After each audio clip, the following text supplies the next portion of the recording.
За манай улсын хувьд Европын аюулгүй байдлын хамтын ажиллагааны байгууллагад гишүүнээр хэлснээр олон тулгуурт гадаад бодлогоо бэхжүүлэх, аюулгүй байдлын асуудлаар гишүүн орнуудтай хамтран ажиллах, мэдээлэл туршлага солилцох, яриа хэлцээ хийх, Европын аюулгүй байдлын хамтын ажиллагааны байгууллагын парламентын ассамблеийн ээлжит чуулгануудад тогтмол оролцох боломж бүрдэж байна гэдгийг улсын хурлын дарга Никол дурдж байна.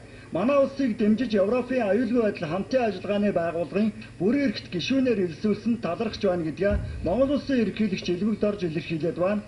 Монгол улсын хувьд хүн амын тоогоороо цөөн хэдийч бүс нутагтаа ардчлалын том үлгэр жишээ орон байхыг эрмэлзэж зарим талын алхмууд хийгдэж байна гэдгээс ерөнхийлөгч хэллээ. Монгол улс болон Төв Азийг бүхэлд нь стратегийн чухал газар гэж үздэг. Бид хамтын ажиллагаагаа хөгжүүлэхийг хүсэж байна. Баг багаар урагшилж байна гэж Европын аюулгүй байдлын хамтын ажиллагааны байгууллагын парламентын ассамблеийн ерөнхийлөгч Ноён Миглори тайлбарлаж байна.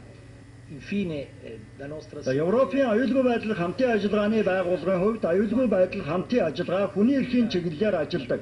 Монгол улс бол ардчлалын загвар улс орн гэж бид үздэг. Цаашдаа парламентын ассамблеийн чуулганаа Монгол улсад хийх боломжтой юм.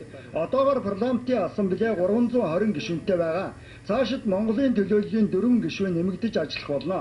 Манай байгууллага гол нь хүний эрх, хүүхдийн эрхийн асуудалд түлхүү анхаарч байна гэж Европын аюулгүй байдлын хамтын ажиллагааны байгууллагын парламентын ассамблеийн ерөнхийлөгч Миглори хэлж байна.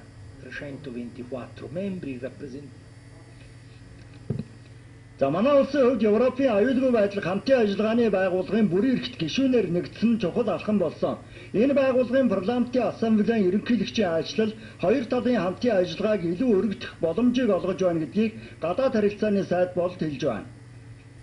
За манай улс Европын аюулгүй байдлын хамтын ажиллагааны байгууллагын бүрэн эрхт гишүүнээр хэлсэнтэй холбогдуулан улсын хурлд бүлэг байгуулагдаад байгаа юм. Тухайн бүлгийн хувьд парламентын ассамблеийн ерөнхийлөгчийн айлчилд мөн ач холбогдол өгч байна. Энэ айлчил бол улсын хурлын зүгээс аюулгүй байдлын бодлого тодорхойлох, аюулгүй байдлын салбарт хяналт тавих чадвараа сайжруулахад ихээхэн ач холбогдолтой гэж бүлэг үзэж байгаа юм. Түүнчлэн Монгол улсын хувьд Европын аюулгүй байдлын хамтын ажиллагааны байгууллагын бүрэн эрхт гишүүнээр хэлсэн стратегийн томоохон ач холбогдолтой гэдгийг ч бүлгийн ахлагч дурдлаа. За Европын аюулгүй байдлын хамтын ажиллагааны байгууллага бол үүсэл хөгжлийн хувьд бараг 40 жилийн түүхтэй. Энэ байгууллагын бүрэн эрхт гишүүнээр Европ, Аз, Африкийн нийтдээ 57 улс орн нэгдээд байгаа юм. Энэ байгууллага үйл ажиллагаагаа биедан явуулахаас